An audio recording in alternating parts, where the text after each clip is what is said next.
প্রিয় শ্রোতা বন্ধুরা, আপনারা শুনছিলেন হুমায়ুন আহমেদের লেখা হিমু সিরিজের গল্প একজন হিমু কয়েকটি ঝিঁঝি পোকা।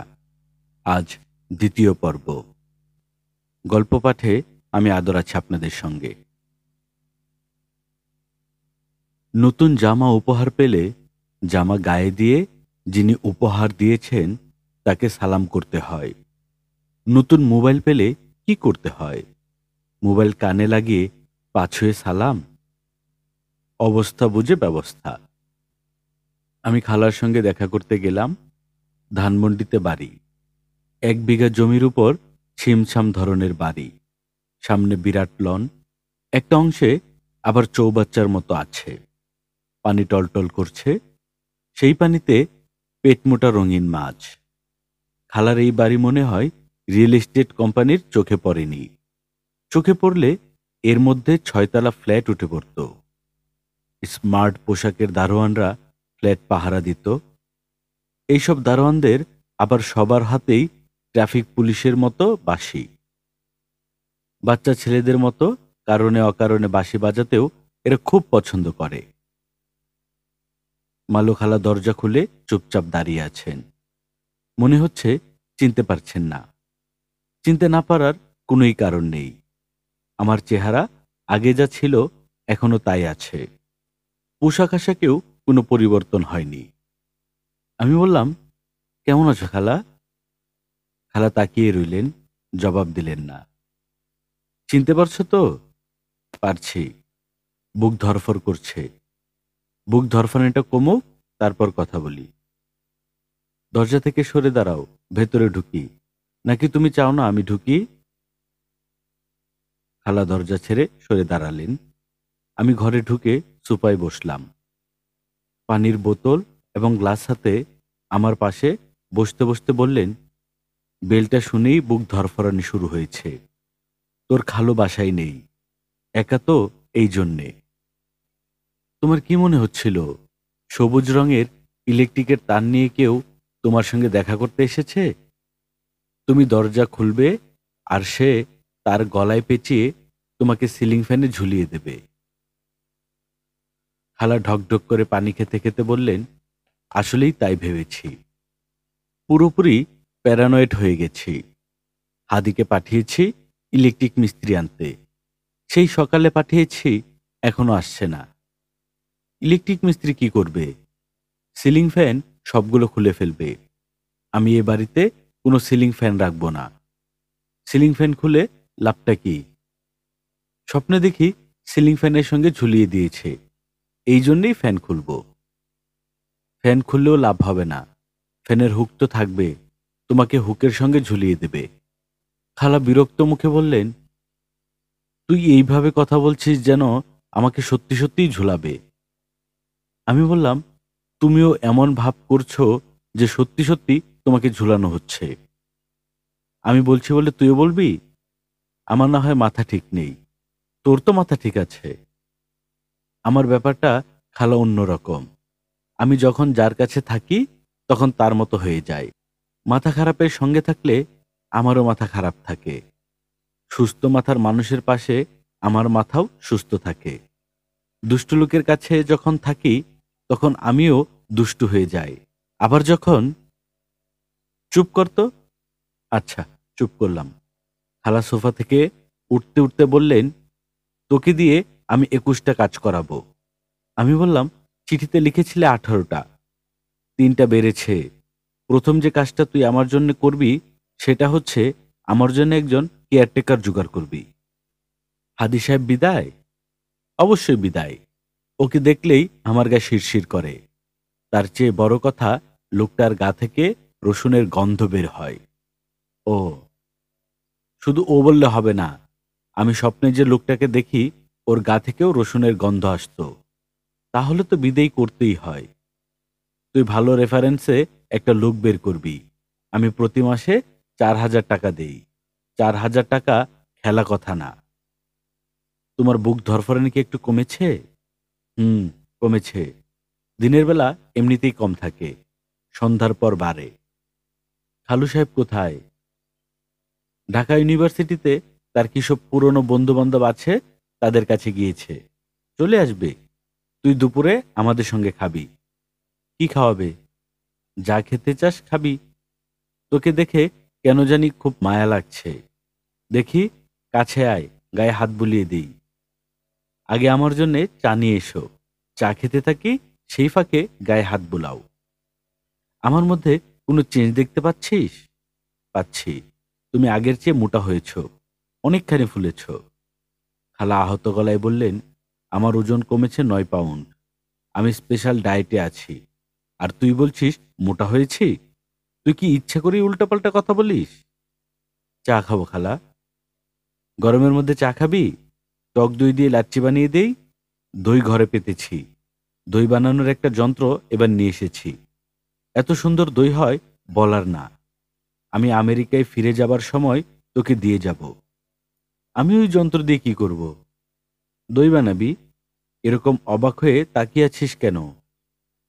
তোকে দেখে মনে হচ্ছে দই বানানো ভয়ঙ্কর কোনো কাজ, বোমা বানানোর মতো।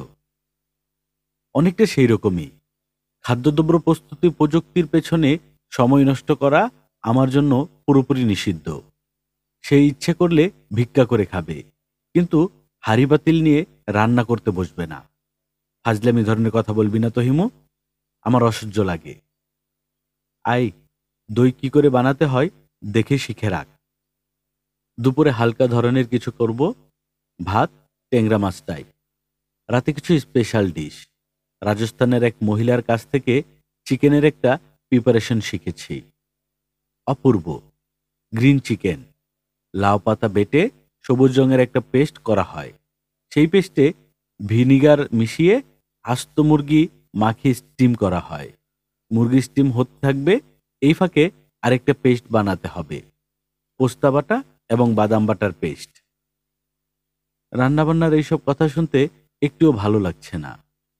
তোর খালু জ্ঞানের কথার চেয়ে রান্নাবান্নার কথা শেখা অনেক ভালো। চুপ করে শোন। পোস্তা বাটা এবং বাদাম বাটার পেস্টের সঙ্গে মিশাবি পেঁয়াজের রস। তারপর স্টিম মুরগিটার গায়ে এই পেস্ট মাখাবি, বেসন যেভাবে মাখায় সেইভাবে। তারপর? এখন শুনতে মজা লাগছে না? খুবই মজা লাগছে। তারপর বলো। খুবই পাতলা কাপড় দিয়ে মুরগিটাকে জড়াবি, সুতা দিয়ে পেঁচাবি যেন কাপড় সরে না যায়।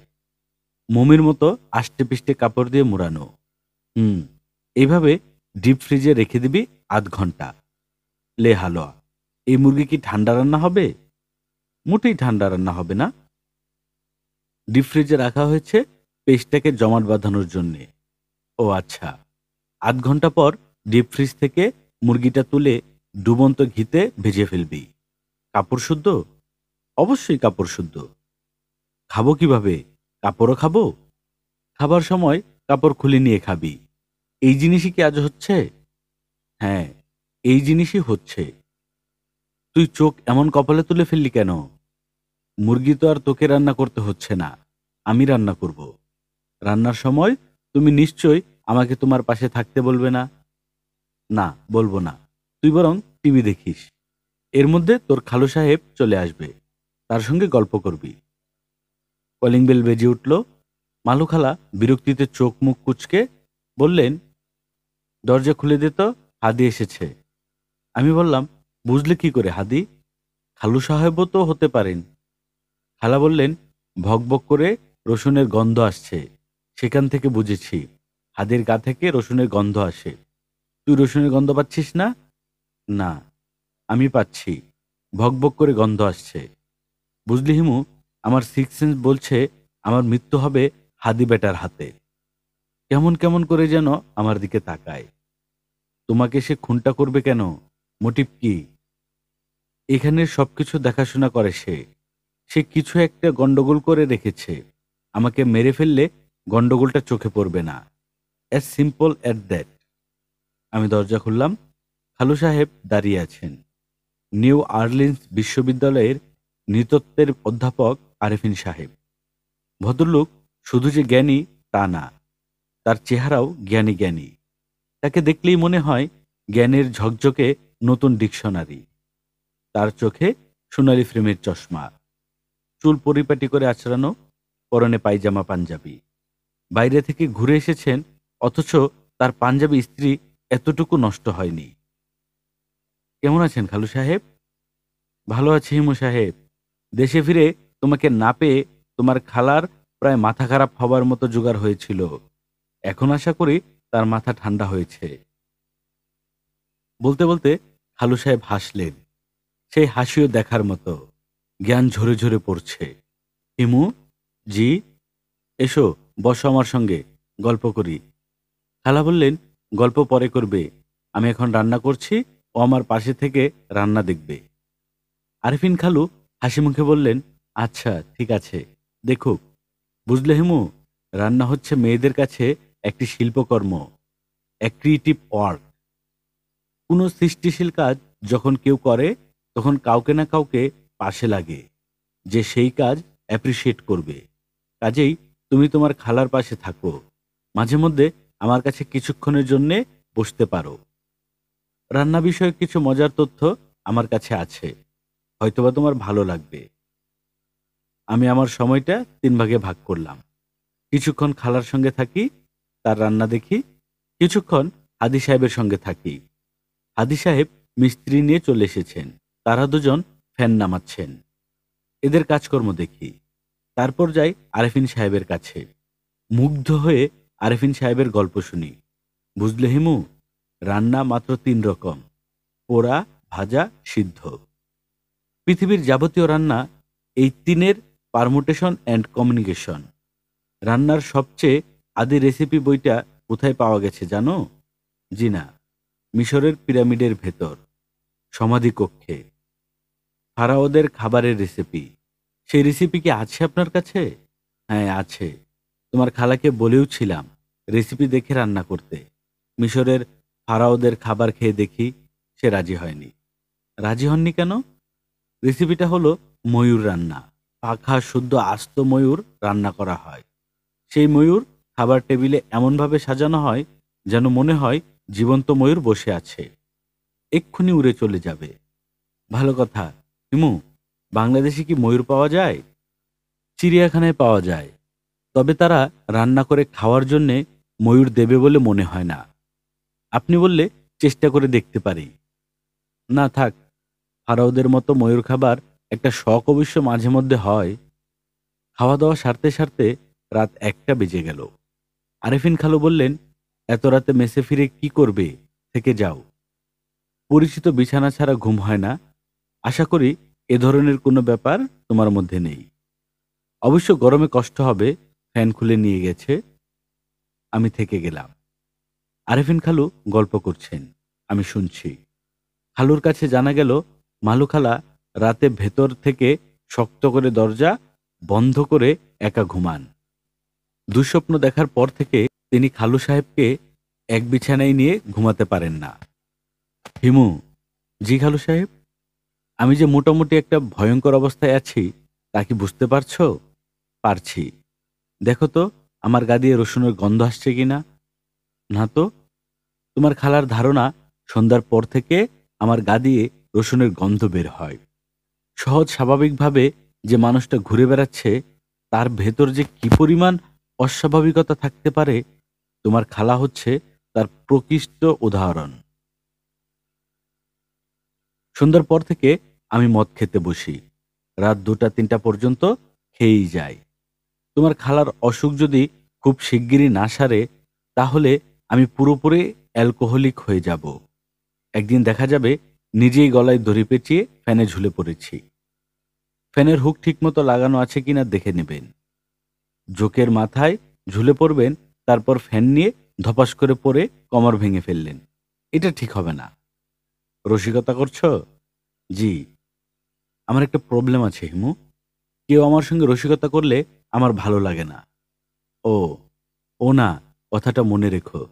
জি আচ্ছা, তুমি ঘুমাতে যাও। আপনি ঘুমাবেন না? হুম, বই পড়ব। বাড়ির সবাই ঘুমিয়ে পড়লে আমি কিছুক্ষণ বই পড়ি, ফিলোসফির বই। এটা আমার অনেক দিনের বদ অভ্যাস। আমি না ঘুমানো পর্যন্ত আপনি তাহলে বই পড়তে পারছেন না? না। তাহলে এক কাজ করি, আমি চলে যাই, কারণ আমার ঘুম আসবে বলে মনে হচ্ছে না। এত রাতে যেতে পারবে? আমি তো ঘোরাফেরা রাতেই করি। আমি উঠে দাঁড়ালাম।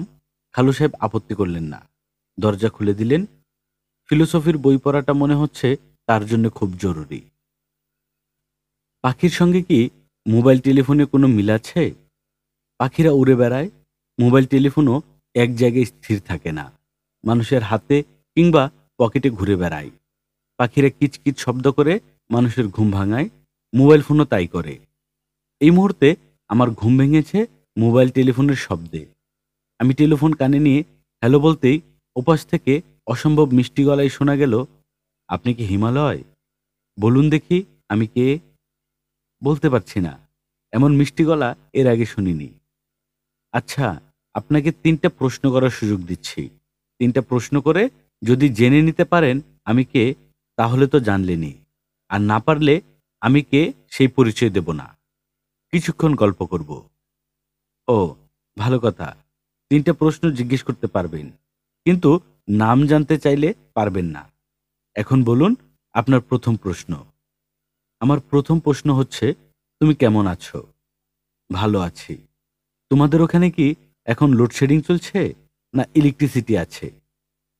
ইলেকট্রিসিটি আছে। এখন বাজে কটা? সকাল ৯:২০। আপনার ৩টা প্রশ্ন কিন্তু করা হয়ে গেছে। আপনি কি বুঝতে পেরেছেন আমি কে? তুমি হচ্ছে জুই। আপনি যে প্রশ্নগুলি করেছেন সেখান থেকে আমি যে জুই, এটা কিন্তু বোঝার কথা না। তুমি কথা বলছিলে আর আমি তোমার গলার স্বর মনে করার চেষ্টা করছিলাম। আপনার টেলিফোন নাম্বার কার কাছ থেকে পেয়েছি জানতে চাইলেন না?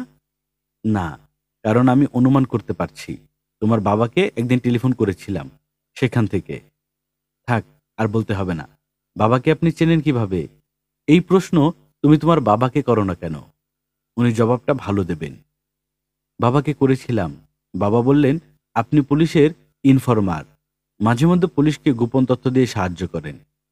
ও আচ্ছা, আপনি পুলিশের ইনফরমার শুনে আমার খুব খারাপ লেগেছে। খারাপ লাগার কি আছে? ধরো একটা খুন হয়েছে, আমি খুনি ধরার ব্যাপারে পুলিশকে কিছু গোপন তথ্য দিয়ে সাহায্য করলাম। আমি যা করলাম তা হলো সামাজিক দায়িত্ব পালন করা।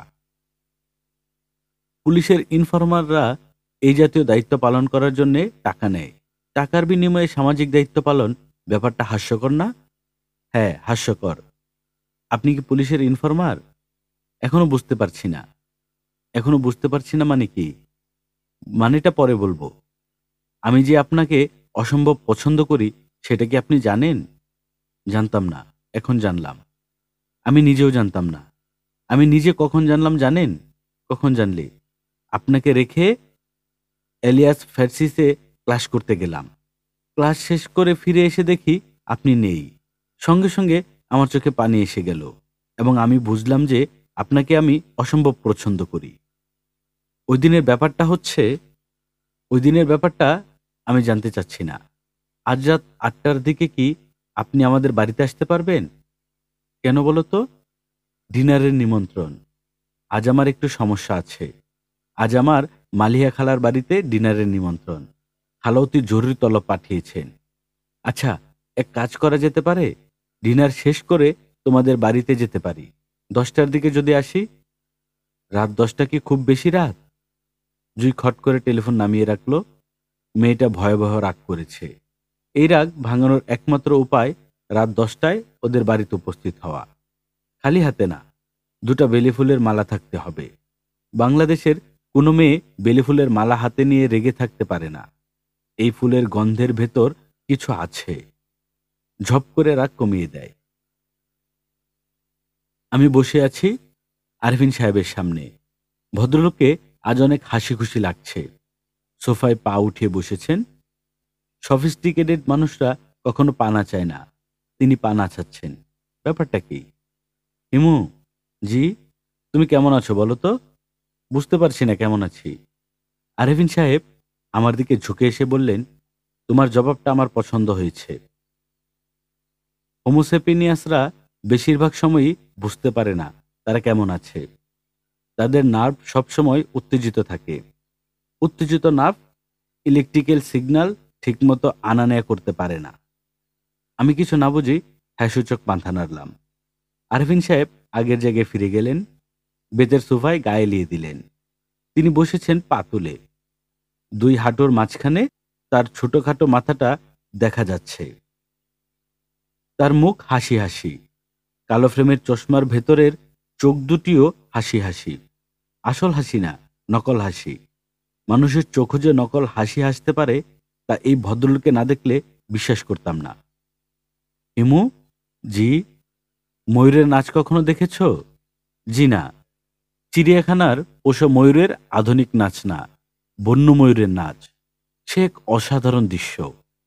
পুরুষ ময়ূররা সঙ্গিনীদের মনোহরণ করার জন্যে নাচে। সে এক দর্শনীয় জিনিস।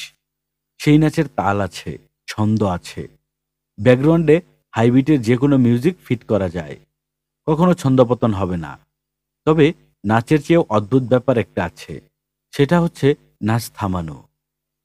ময়ূর নাচ থামায় হঠাৎ। দ্রুতলয়ের যে কোনো জিনিস থামার একটা নিয়ম আছে। ময়ূরের বেলায় কোনো নিয়ম নেই। তার নাচ হঠাৎ থেমে যাবে এবং সে নাচ থামিয়ে মাটির দিকে তাকিয়ে নিশ্চল হয়ে থাকবে। মনে হবে হঠাৎ কোনো এক গভীর শোকে সে স্তম্ভিত, যেন তার সংসার হঠাৎ ভেঙে গেছে, আর নাচ নয়। আমি হাই চাপতে চাপতে বললাম, ইন্টারেস্টিং। আরফিন সাহেব বললেন, তোমার ভাবভঙ্গি দেখে মনে হচ্ছে না তোমার কাছে ব্যাপারটা খুব ইন্টারেস্টিং লেগেছে। তুমি হাই চাপার চেষ্টা করছো। তা অবশ্য করছি। ঘুম পাচ্ছে। রাত তো মোটে 9টা, এখনই ঘুম পাচ্ছে কেন? বুঝতে পারছি না কেন। আমি আপনার গল্পের মাঝখানেই ঘুমিয়ে পড়তাম। অভদ্রতা হবে বলে অনেক কষ্টে জেগে আছি। আপনার ময়ূর বিষয়ক গল্প শেষ হয়েছে তো, নাকি এখনো বাকি আছে? নাচ শেষ করার পর ময়ূর করে কি? আরভিন সাহেব দুঃখিত গলায় বললেন, মূল গল্প শেষ হয়েছে, পরিশিষ্ট বাকি আছে, যেটা বলবো কিনা বুঝতে পারছি না। যে আগ্রহ নিয়ে গল্প শুনে না, তাকে গল্প শুনিয়ে কোনো মজা নেই। আমি বললাম, ঠিক বলেছেন। আমাদের দেশের মানুষরা বক্তৃতা শুনতে খুবই পছন্দ করে বলেই রাজনীতিবিদরা এত বক্তৃতা করেন। বক্তার মাঝখানে যদি লোকজন চেঁচিয়ে বলতো, উফ যাহ, তাহলে বক্তার ডোজ কমতো। তাতে কি লাভ হতো? বক্তৃতা কমলেই কি কাজ বেশি হয়? আমি বললাম, আপনার ময়ূর বিষয়ক গল্পের শেষটা বলে ফেলুন। আমি এখন উঠব। আপনার এখানে 8 ঘন্টা থাকবো ভেবে এসেছিলাম, 45 মিনিট হয়ে গেছে। যাবে কোথায়? কোথায় যাব এখনো ঠিক করিনি। আরফিন সাহেব সামান্য ঝুঁকে এসে বললেন, তুমি কি আসলেই জানো না তুমি কোথায় যাবে? নাকি তুমি জানো কিন্তু তোমার চারিদিকে রহস্যময়তা তৈরি করার জন্য এরকম বলো? আমি গম্ভীর মুখে বললাম, ঠিক ধরেছেন। আমি আমার চারিদিকে ইচ্ছা করে ধোঁয়া বানিয়ে রাখি। ভেজা খড় পুড়িয়ে বনুকা বনুকা ধোঁয়া। কন্যার বাপে হুক্কা খায়, বনকা বনকা ধোয়া যায়। আরিফিন সাহেব বিরক্ত হয়ে বললেন, হরবড় করে কি বলছো? কন্যার বাপে হুক্কা খায়, বুনকা বুনকা ধোয়া যায়? এই ছড়াটা কে বললেন? কোন কন্টেস্টে বললে? এমনি বললাম, তেমন কিছু ভেবে বলিনি। মাথায় দুলান ছড়া এসেছে, বলে ফেলেছি। মানুষের সমস্ত কর্মকাণ্ডের পেছনে লজিক থাকবে, কার্যকরণ থাকবে। শুধুমাত্র উন্মাদরাই লজিকের ধার ধারে না। তার মনে যা আসে সে তাই বলে। তুমি নিশ্চয়ই উন্মাদ নও? আমাকে বলো, এক্সপ্লেইন ইট টু মি। ময়ূরের নাচের সঙ্গে কন্যার বাপের হুক্কা খাবার কি সম্পর্ক?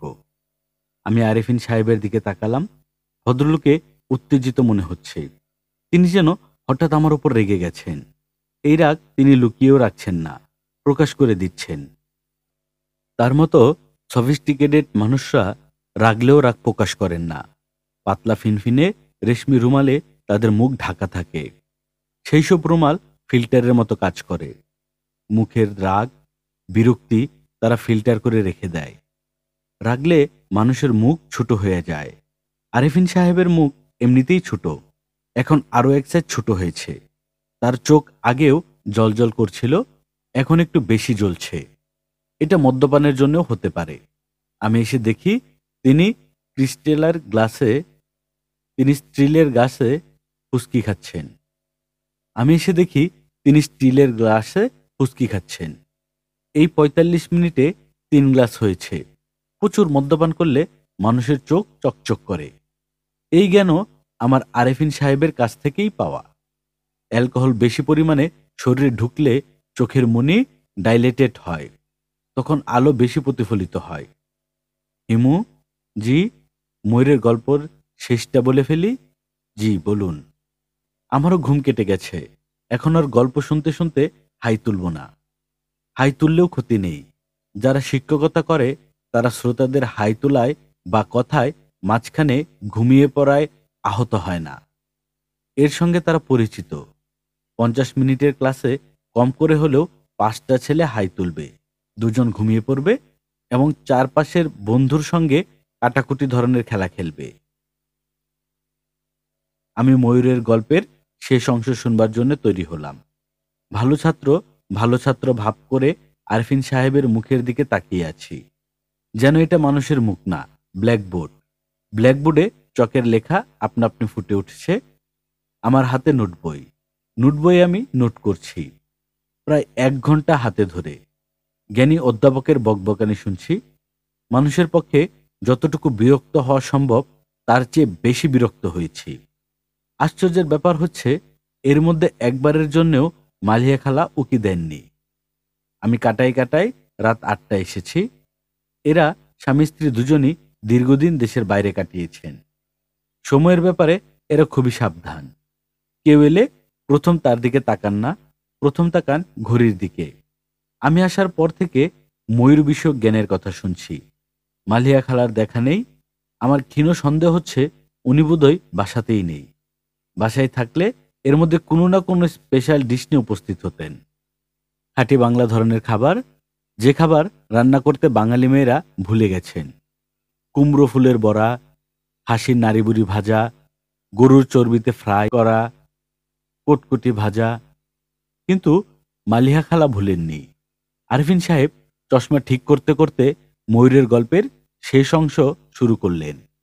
যদিও আমি খুব ভালো করে জানি এটা শেষ না, শেষের পরেও থাকবে পরিশিষ্ট, পরিশিষ্টের পরে থাকবে উপসংহার। পুনশ্চের পিঠে পুনশ্চ। নাচ শেষ করে পুরুষ ময়ূর চারিদিকে তার স্পাম ছড়িয়ে দেয় এবং সেই স্পাম খুঁটে খুঁটে খায় স্ত্রী ময়ূর এবং এর ফলে ময়ূর গর্ভবতী হয়। ইন্টারেস্টিং না? আমি বললাম, মোটেই ইন্টারেস্টিং না। ওয়াক থুইং। ওয়াক থুইং মানে?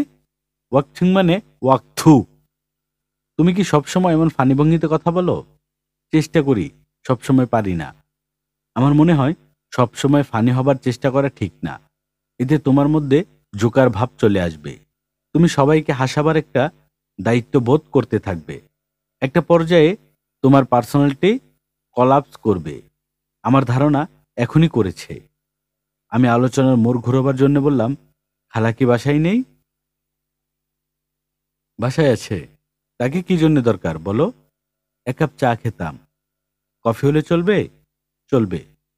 এই মুহূর্তে তোমার খালার সঙ্গে দেখা হবে না, অপেক্ষা করতে হবে।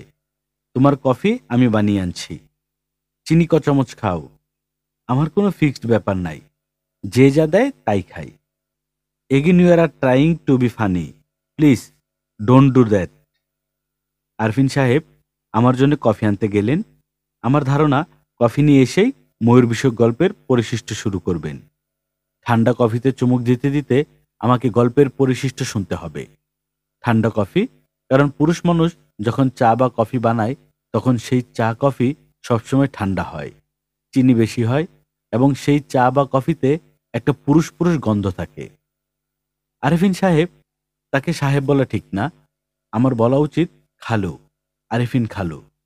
আরেফিন নামটাকে শর্ট করে আরে খালু বললেও খারাপ হয় না। মগ ভর্তি কফি আমার সামনে রাখতে রাখতে বললেন, বাই এনি চান্স আজ সারাদিনে কি তোমার খালার সঙ্গে তোমার কোনো কথা হয়েছে? আমি বললাম, হয়েছে। ঠিক কখন কথা হয়েছে বলো তো? একজাক্ট সময় বলতে পারবো না। প্রথমবার কথা হয়েছে সন্ধ্যার দিকে। বাংলাদেশে বাস করি তো, সারাক্ষণ ঘড়ির দিকে তাকিয়ে থাকা আমাদের নিষেধ আছে। দ্বিতীয়বার কখন কথা হলো? প্রথমবারের ঘণ্টাখানিক পর। তার কথাবার্তা তোমার কাছে কি অস্বাভাবিক মনে হয়েছিল? না। সে তোমাকে এখানে আসতে বলেছে? জি। কেন আসতে বলেছে সেটা কি ব্যাখ্যা করেছে? না। শুধু বলেছেন খুব জরুরি কথা আছে। আমার ধারণা জরুরি কথা টথা কিছু না। নতুন ধরনের কোনো খাবার খাওয়ার নিমন্ত্রণ। কখন আসতে বলেছে? রাত ৮টায়। কফি খেতে কেমন হয়েছে? ভালো হয়েছে। খেতে একটু অন্যরকম, তাতে অসুবিধা নেই। কফি কি করা হয়েছে? একটু হয়েছে। আমি কড়া কফি পছন্দ করি। এখানে তুমি একটা ভুল করছো। শীতল পানীয় খেতে হয় কড়া, আর উষ্ণ পানীয় খেতে হয় হালকা। আমি কফির মগে চুমুক দিতে দিতে বললাম, আপনার এখানে আসা আমার জন্যে শিক্ষা সফরের মতো। কত কি যে শিখি। আরফিন সাহেব শীতল গলায় বললেন, তুমি কি আমাকে রিডিকুল করার চেষ্টা করছো? জি না। আমি আমার দীর্ঘদিনের অভিজ্ঞতায় দেখেছি, যারা জোকারি করে তারা জোকারির ফাঁকে ফাঁকে অন্যকে রিডিকুল করার চেষ্টাও করে। তুমি কফিটা খাচ্ছ না কেন? ভালো লাগছে না। ভালো না লাগলেও খেতে হবে। কেন? আপনি বানিয়েছেন বলে? আরফিন সাহেব শান্ত গলায় বললেন, আমি তোমাকে ভয়াবহ কিছু কথা বলবো। কথাগুলি শোনার পূর্বশর্ত হচ্ছে কফি খেয়ে শেষ করা। কফিতে আমি সামান্য রাম মিশিয়ে দিয়েছি। এই রাম তোমার নাভকে স্ট্যাবলিশ রাখতে সাহায্য করবে। আমি যে কথাগুলি বলবো তা শোনার জন্যে নাভ স্টেবল থাকা দরকার। আমি যে 5 পেগ খুশকি খেয়েছি, এই কারণেই খেয়েছি। 5 পেগ খুশকি আপনাকে কিছু করতে পেরেছে বলে তো মনে হচ্ছে না। আমি খুব শক্ত নার্ভের মানুষ। কতটা শক্ত তা তুমি আন্দাজও করতে পারবে না। যাই হোক, কফিটা তাড়াতাড়ি শেষ করো। কফি খাবো না। রাম দেয়া কফি খেয়ে অভ্যাস নেই। আমার গা কেমন যেন করছে। শেষটায় ময়ূরের মতো নাচতে শুরু করলে কেলেঙ্কারি। Young man, don't try to be funny. খালু সাহেব, আপনি কি বলতে চাচ্ছেন বলে ফেলুন। আমার নাভ আপনার মতো শক্ত না হলেও খারাপ না।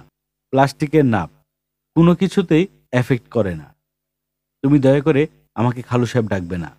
খালু সাহেব শুনতে ভালো লাগে না। আমাকে নাম ধরে ডাকতে পারো, কোনো সমস্যা নেই। নাম ধরে ডাকতে খারাপ লাগলে আরফিন সাহেবও বলতে পারো। আপনাকে নাম ধরে ডাকলে মালিয়া খালা রাগ করবেন। আরফিন সাহেব অনেকক্ষণ আমার দিকে তাকিয়ে থেকে বললেন, তোমার মালিয়া খালা রাগ করবেন না। রাগ করার মতো অবস্থা তার নেই। তিনি মারা গেছেন। She is dead like a log. আমি তাকিয়ে আছি। আরফিন সাহেব বেশ স্বাভাবিক ভঙ্গিতে খালি গ্লাস নিয়ে রান্নাঘরের দিকে গেলেন। গ্লাস ভর্তি করে ফেলে এলেন। গ্লাসে বরফের টুকরো ভাসছে। গোল করে কাটা লেবুর স্প্রাই ভাসছে। তিনি চুমুক দিতে দিতে আসছেন। তাকে দেখে মনে হচ্ছে যে জিনিস তিনি খেতে খেতে আসছেন তা অত্যন্ত সুস্বাদু। তিনি আমার সামনে বসতে বসতে বললেন, তুমি যে তোমার খালার মৃত্যু সংবাদ শুনে চেঁচিয়ে উঠোনি, এতে আমি ইমপ্রেসড। মৃত্যু এমন কোনো অস্বাভাবিক ব্যাপার না। মৃত্যু সংবাদ শুনে হাত পা এলিয়ে পড়ে যাওয়াও কোনো কাজের কথা না। বেশিরভাগ মানুষ এরকম করে। যাই হোক, এখন আমি পুরো ব্যাপারটা বলবো। তুমি মন দিয়ে শোনো। খালার ডেড বডি কি ঘরে আছে? ঘরে আছে মানে? রীতিমতো সিলিং ফ্যান থেকে ঝুলছে। রুচিকর দৃশ্য না বলেই তোমাকে দেখতে বলছি না। তারপরেও দেখতে চাইলে বসার ঘরের জানালা ফাঁক করে পর্দা সরিয়ে দেখে আসতে পারো। দেখতে চাও? না। এক পেগ হুস্কি খেয়ে দেখবে। এসব পরিস্থিতিতে হুস্কি টনিকের মতো কাজ করে। হুস্কি খাবো না, কিন্তু সিগারেট খেতে পারি। আপনার কাছে কি সিগারেট আছে? আরফিন সাহেব সিগারেট কেস এবং লাইটার এনে দিলেন। আমি সিগারেট ধরাতে ধরাতে বললাম, খুনটা কি আপনি করেছেন? আরফিন সাহেব গ্লাসে চুমুক দিয়ে দিতে বললেন, তোমার এরকম সন্দেহ হচ্ছে? হ্যাঁ। এরকম সন্দেহ হবার কারণ কি? আমি খুব স্বাভাবিক আছি এই কারণে? ঘরে ডেড বডি রেখে ময়ূরের গল্প করছি, হুইস্কি খাচ্ছি, গেস্টকে কফি বানিয়ে খাওয়াচ্ছি। আমাকে খুনি ভাবার পেছনে আমার এইসব কর্মকাণ্ড কি কাজ করছে? বুঝতে পারছি না। হঠাৎ মনে হয়েছে, বলে ফেললাম। হঠাৎ বলে কিছু নেই। পৃথিবী হচ্ছে চুজ অ্যান্ড ক্যাফটের পৃথিবী। প্রথমে চুজ, তারপর ক্যাফট। হুট করে তুমি কাউকে খুনি ভাববে না। সেই ভাবনার পেছনে অবশ্যই চুজ থাকতে পারে। খালা মারা গেছে কখন? আমি ডেড বডি ডিটেক্ট করি সন্ধ্যা 7:25-এ। আমার মনে হয় মৃত্যুর আগে তোমার খালা তোমার সঙ্গেই শেষ কথা বলেছে।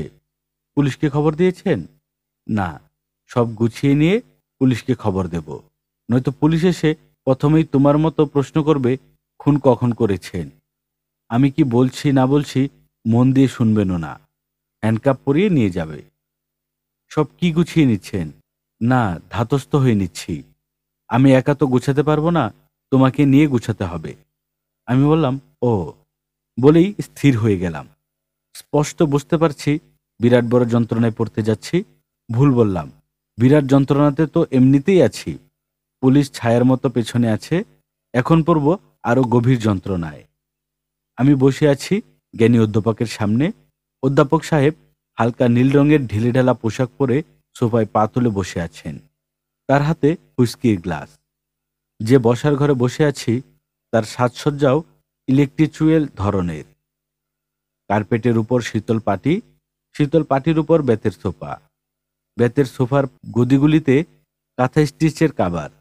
দেয়ালে পেন্টিং ঝুলছে, পিকচর ব্লু পিরিয়ডে আঁকা ছবির পেন্টিং। কার্পেটের রং বদল হলে পিকাসো বদলাবেন বলে আমার ধারণা। ঘরে এসি চলছে, আরামদায়ক ঠান্ডা।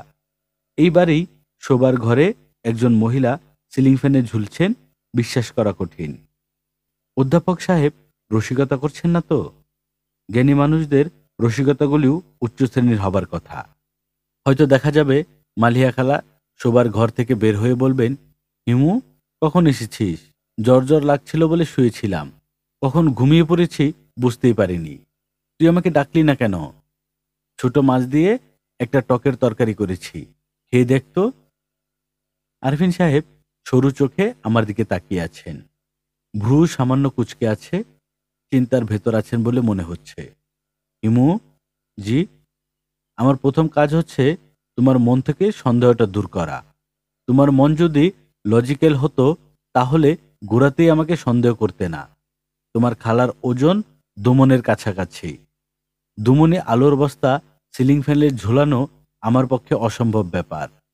এই কাজে অতি অবশ্যই আমার একজন একমোপ্লোসিভ লাগবে। একমোপ্লোসিভ মানে আশা করি জানো। একমোপ্লোসিভ মানে হলো সাহায্যকারী। এখনো কি তোমার কাছে মনে হচ্ছে তোমার খালার এই গন্ধমাদন পর্বত আমার পক্ষে কপিকল ছাড়া সিলিং ফ্যানে ঝুলানো সম্ভব? না, সম্ভব না। Thank you.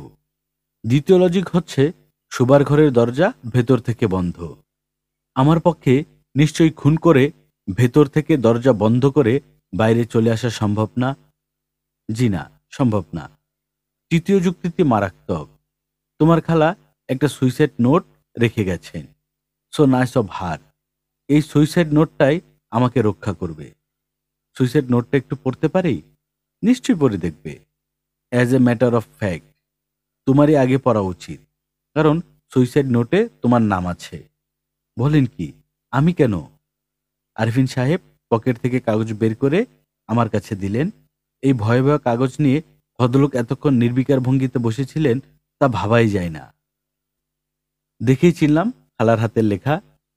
এরকম গুটি গুটি অক্ষরের লেখা স্লিপ আমি বেশ কয়েকটা পড়েছি। পেয়েছি। এই কাগজটায় বল পয়েন্ট লেখা, আমার মৃত্যুর জন্যে কেউ দায়ী নয়। আমার প্রিয়জনদের কাছ থেকে আমি ক্ষমা চেয়ে নিচ্ছি।